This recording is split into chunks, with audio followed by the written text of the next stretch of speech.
सभापती महोदय, पहिलं त्या आसनावर आपण बसलेला आहात आणि त्या आसनाचं पावित्र्य किंवा त्या आसनावरच आपण सर्व काही ह्या सभागृहातलं चर्चा असते ती होत असते। त्यामुळे पहिलं आपल्या प्रश्नाचं उत्तर देतो की 100% 17,742 ही जी भरती प्रक्रिया आहे ती लवकरात लवकर कशी होईल यासाठी मी प्रयत्न करेन आणि आपल्याच ड्रायव्हर कंडक्टरच्या माध्यमातून आपल्या पुढल्या बसेस चालतील याची दक्षता घेऊ। मी विद्यार्थ्यांच्या सहलीविषयी तुम्हाला थोडंसं सांगतो की बघा, एसटी महामंडळ हे विद्यार्थ्यांच्या सहलीसाठी चालवणारं महामंडळ नाही।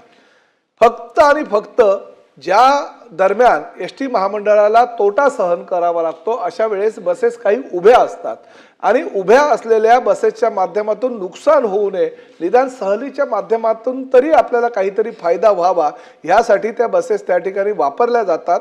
परंतु तरी सुद्धा जर काही अशा प्रकारच्या एखाद दुसऱ्या जर तुमच्या काही तक्रारी असेल तर निश्चितपणे त्यावर आपण तोडगा काढू। परंतु अजून मी तुम्हाला या ठिकाणी सांगतो की आत्ताच चर्चा करतो म्हणजे 100 मिडी बसेस, 200 आपल्या ज्या आपण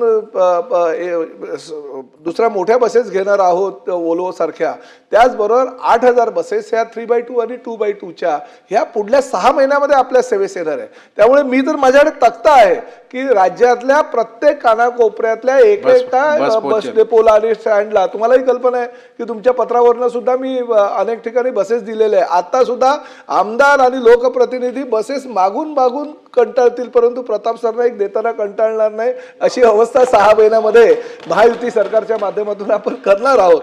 आणि राहिला प्रश्न सन्माननीय सदस्य निरंजन डावखरे यांचा, एसटी महामंडळाची आर्थिक परिस्थिती महायुतीच्या सरकारच्या कार्यकाळामध्ये डबघाईला जाणार नाही दक्षता मुख्यमंत्री आणि दोन्ही उपमुख्यमंत्र्यांनी घेतलेली आहे की त्यामुळे आपल्याला बॉन्ड काढायची गरज नाही। एसटी महामंडळाचे जे डेपो आहे, ज्या जागा आहेत त्या आपण डेव्हलप केल्यानंतर त्या माध्यमातून आपल्याला जे उत्पन्नाचा स्रोत एक निर्माण होणार आहे त्या माध्यमातून अतिशय चांगल्या प्रकारे याला कालावधी लागणार आहे। हे काय अलाउद्दीनचा चिराग आहे की आज घासला आणि उद्यापासून ती सगळी प्रक्रिया झालेली आहे। 1 वर्षाचा कालावधी तरी याला लागेल। परंतु मी मगाशी म्हणालो की आपण अतिशय चांगल्या प्रकारच्या योजना राबवतोय जेणेकरून वर्षभरामध्ये एसटी महामंडळ कुठेही नुकसानीमध्ये जास्त जाणार नाही याची दक्षता आपण घेतोय।